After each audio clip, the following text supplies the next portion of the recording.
Don't forget to go to ashkicking.com for pound the best home health and beauty fragrance products. Hi, my name is Veronica, and you're watching Dante's Boxing Nation. How did that one do? That was very good. Let's do it, just maybe one or two more, okay?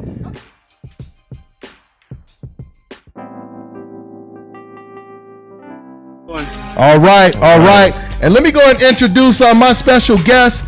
This man right here is the trainer of the Hammer.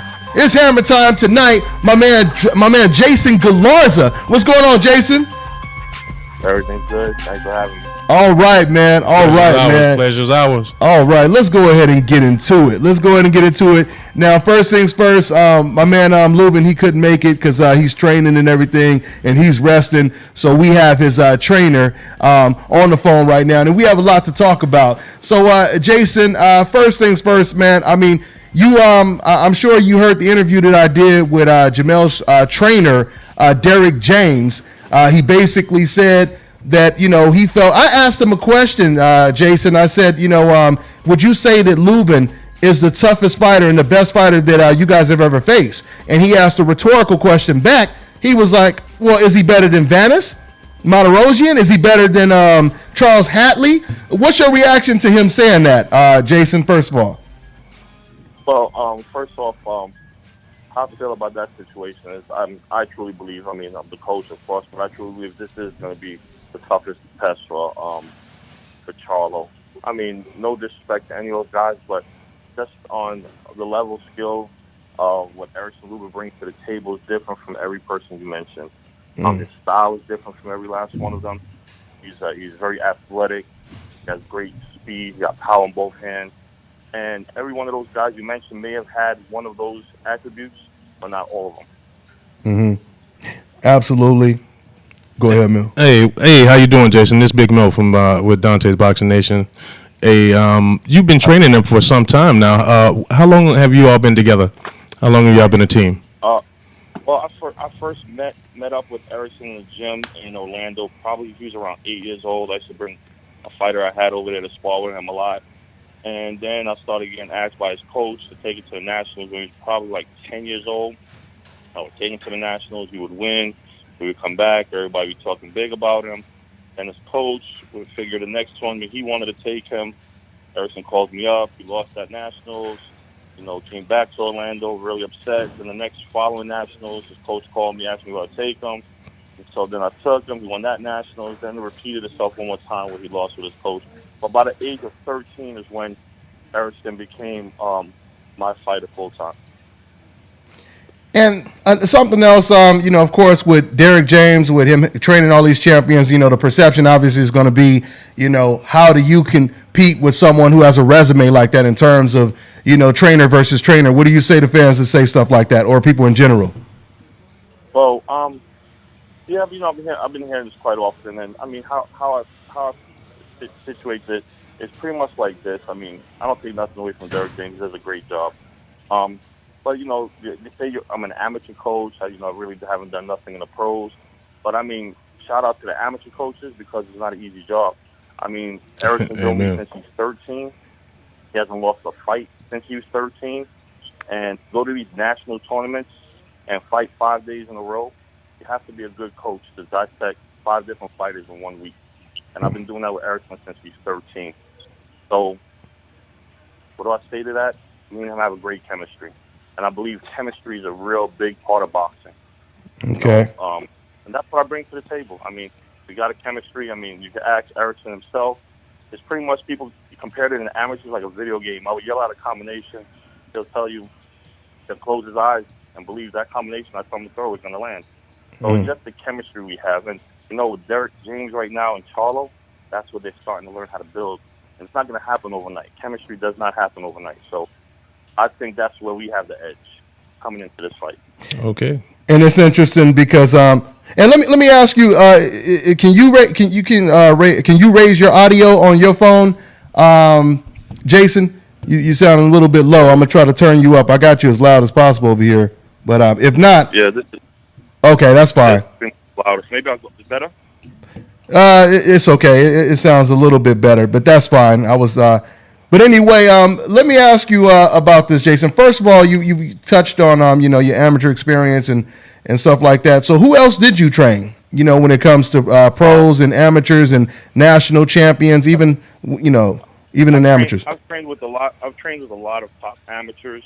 Actually became a national coach for USA Boxing. I mean, I've worked with guys like Kenneth Sims. I've worked with guys like.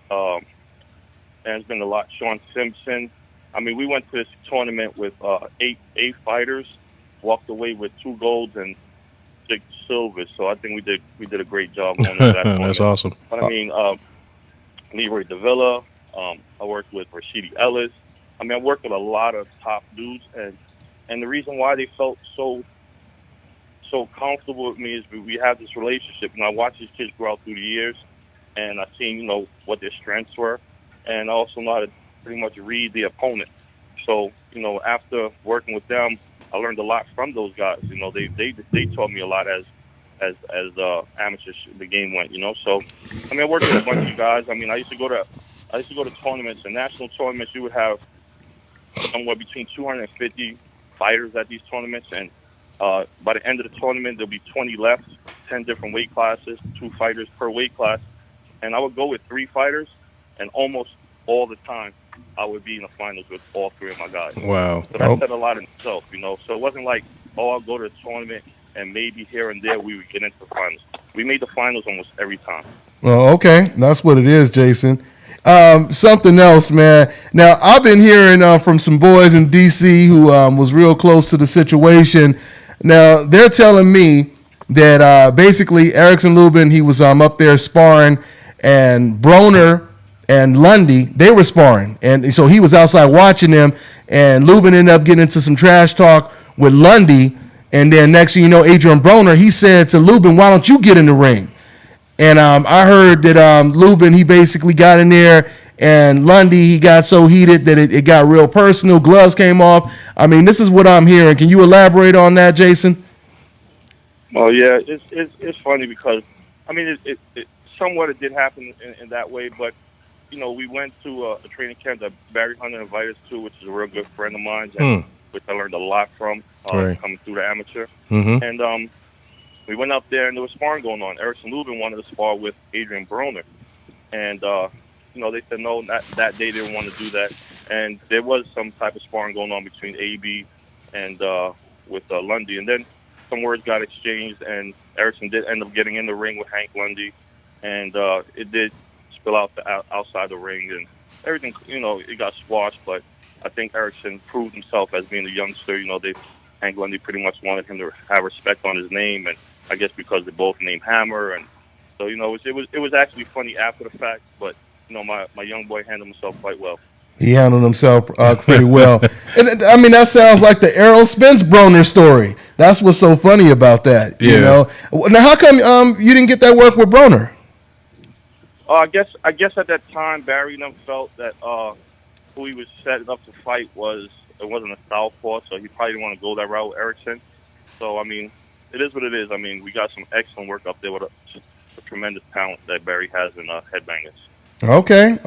That's what's up. And I also heard that Lubin, he was out there, he was sparring with a lot of the Tyson stablemates. He sparred with Tony Harrison, and this was way before Tony Harrison had lost, right? Or I don't know if this was before he lost or not. No, that story. No, Tony Harrison wasn't with Mike Tyson. Tony Harrison, when they had walked into the Tyson camp, and I guess you heard of Erickson Lubin, and he actually was, and someone pointed him out, and he pretty much said he came into his house to whip Erickson's butt, and so they ended up getting some rounds in. It got pretty heated, and the bell got shut off, and the bell got shut off. Yeah, the bell. Yeah, Tony Harrison hit Erickson. I guess it was like end of round 3 after the bell, and Erickson at 18 years old told whoever was dealing with the time, shut it off. We ain't putting the clock on, and it got heated, and I guess these guys went pretty much close to 7 minutes with no bell. And by the time that was all said and done, Tony came over to me. He said the kid is better than what I thought. So I mean, he had to prove himself over and over again. That's what's up. Tony was 18-0 at the time. Yeah, he's 18. Wow. My young boy. I mean, the word in the gym after everything said and done was an 18-year-old versus an 18-0. That's pretty much what it was pretty much titled. You know, I'm gonna say, and I'm gonna let you jump on it, Mill. But I was just taking a peek at the comment section, and somebody, it's funny because I'm comparing him, you know, to Errol Spence. At least the story with Broner, and someone just said right now, sparring is just sparring, nothing more, nothing less. But that's funny because that's kind of what they were saying about Errol Spence before he beat Kell Brook. The stories were, you know, his sparring sessions with Broner, his sparring sessions with Mayweather, and a lot of people was trying to say, oh, that's just sparring. That doesn't mean anything. And then we actually found out in Errol Spence's situation, it did mean something. I mean, so, do you see it that way when it comes to Erickson Lubin? And who are they usually comparing Erickson Lubin to when people see his work and everything, Jason? I mean, honestly, everyone keeps saying Errol Spence. And, I mean, I don't believe Erickson and Errol Spence. The only thing I think they have similar is pretty much the southpaw. And they go to the body well, but I think they got two different games. You know, I think Erickson definitely is a more outside, picking his shot type fighter. I mean, when he gets in exchanges, he definitely got heat in both hands. And I believe Earl's more of a straightforward, come at you type guy, break you down type guy. So I think they don't have similar styles, but I mean, when you're going to compare him to one of the, you know, I believe Errol Spence is going to go down as one of the greatest fighters in boxing. So I'm not going to be upset with that. Yeah, it's not a bad comparison, and I think it's I think it's the hunger and the determination to be great.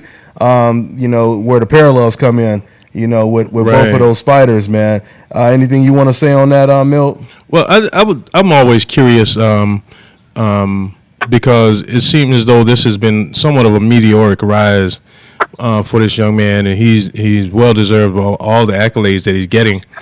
I'm just one of the questions I have is, what was the mindset when you made the determination not to go for a gold medal in these 2016 Olympics? Rather, y'all decided to turn pro. Can you talk about what went into making that decision? To be honest, to keep it 100 with you, Erickson comes from a very poor family. He wanted to provide for his family. Okay. We had everybody from top rank, Golden Boy, everybody was shooting at us, offers left and right. And I mean, we sat down collectively. We ran the whole year prior. Every national tournament we went to, he ended up winning. His last tournament he fought at, we usually go to the tournament probably like 3 pounds off weight. You know, we can knock that out overnight. Mm-hmm. He came over to me. He's like, I already beat all these 141 pounders. I want to fight my last tournament at 152. And I said, why? Let's just run it and get out of here. And he's like, nah, I want to fight. I want to actually dominate 2 weight classes in 1 year. And he ended up dominating 152 weight pound class also. In the middle of doing that, he ended up going to a duel up in Dominican Republic called the Independence Cup. And he ended up fighting a Cuban bronze Olympian and stealing the show out there and whipping that guy. He gets a W in the semifinals, goes on to fight the top guy from Puerto Rico and ends up beating him 34-5. And I mean, he was putting up numbers that weren't heard of, So I mean, we sat down collectively. They wanted to take the headgear off. I didn't want him to take any wear and tear for free. I mean, you get a cut in the amateurs, and you got the scar tissue coming into the pros. Right. So I didn't really want him to go that route. But we sat down as a family. He's been with me since he was 13. Sat down with his parents, and his parents, they were nervous. The young son of theirs that wanted to turn pro with all these big guys, and but I knew he was ready. I mean, I know what he was doing in the gym against grown men since he was 14, 15. So he's always had this hunger to be great. And a lot of people don't understand. I get questions all the time. What's his strongest? What is Hammer's strongest thing? Is it jack or sledge? And I tell people, y'all got it wrong. It's his mindset. It's his mindset. The strongest part of his body. Right.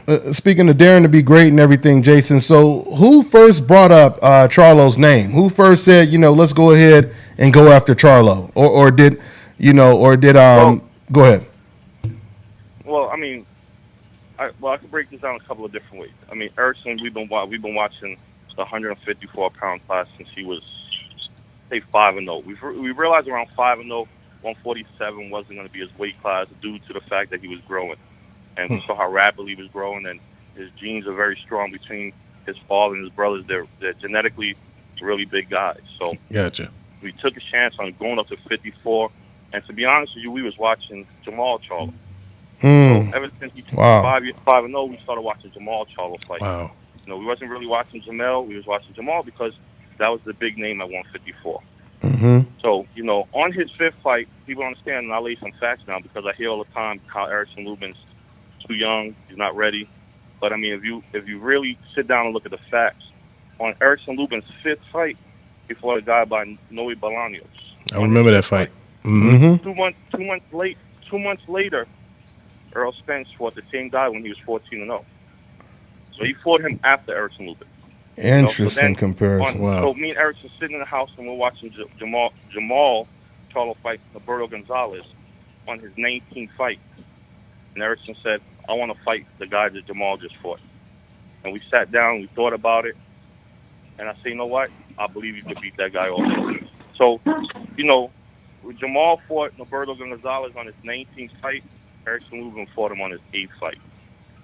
Yeah, that's what it is. So, you know, then you know, that was the seventh, you know, his 8th fight. He ends up fighting Michael Finley, and then Jamal fights him 1 month later, the same guy when he was 20-0. So, you know, what they're saying is he's too young, but he's fighting guys that they're fighting when he was under double digits. Yeah, absolutely. You know, so where do we go from this? If he's fighting guys when he's 7-0 and Jamal Charlo's fighting him when he's 20-0, what do we do? We can't pull the reins. We can't pull him back. I got you. He's on that level. He's on that level. And for everyone just tuning, I'm sorry. Go ahead, Jason.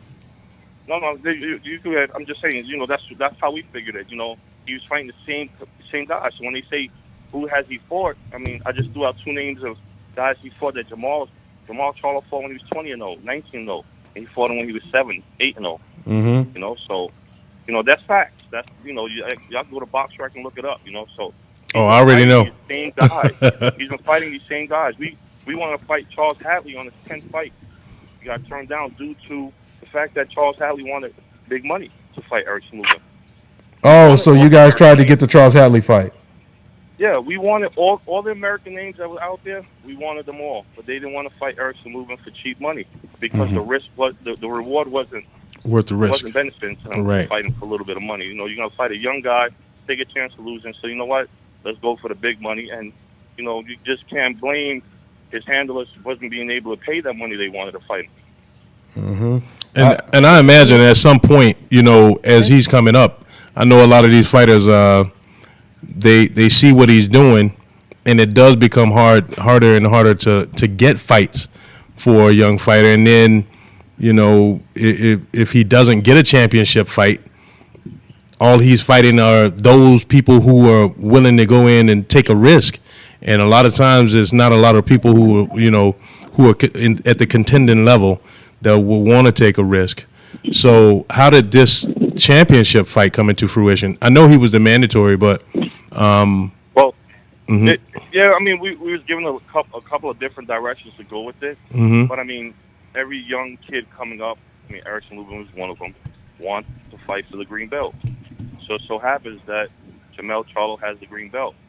You know, if it was Jared Hurd with the green belt, that's pretty much, we was going for where the belt was. He wanted the green belt, so whoever had it, that's who he wanted to fight. You know, so a year ago I sat down with a couple of well-known people in the sport, and they came to me and they told me, do not fight Jorge Cota. There's a couple of big names at 154 that turned down Jorge Cota because he's a dangerous fighter. And the same people called me after Erickson Lubin knocked him out and was like, you were right. Wow. Yes, I know what I have in my fighter. You know, he fought Sandoval. I don't care what anyone says. If you find a guy with 38 wins and 35 knockouts, I don't care if you put 35 cab drivers in front of him. You can't knock them all out. Right. You know, the guy was 6'2" and could punch. And people don't know about that story. I mean, when we came to fight the guy, we were supposed to fight him at 154. He weighs in at 159. You know, so he didn't want to cut no weight. You know, he was heavy. He became much heavier. He probably 175, 180 fight night, and we took the fight and then stopped him. You know, so we fought tough guys. We fought tall guys. You know, and no disrespect to Charlo. I just feel that we've seen that. We've seen Charlo tough. Speaking of tough guys, and you guys are hearing other people on the line right now, and I think that's Miss Boxing Baby. She's gonna be she's online as well. Hey, Jason.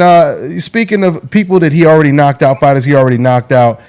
Can you guys knock out Jamel Charlo? I mean, do you see flaws like that to where he leaves himself open? Are you guys looking at certain fights where you believe he looked a little bit more vulnerable, certain opponents, or what?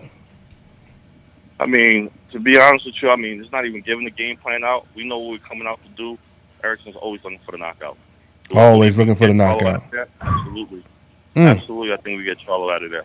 Wow. There's a couple of, like you said, I've been watching Charlo for the last couple of months, studying him, and, you know, difference, like I said, in amateurs now, is amateurs that have one night to study an opponent.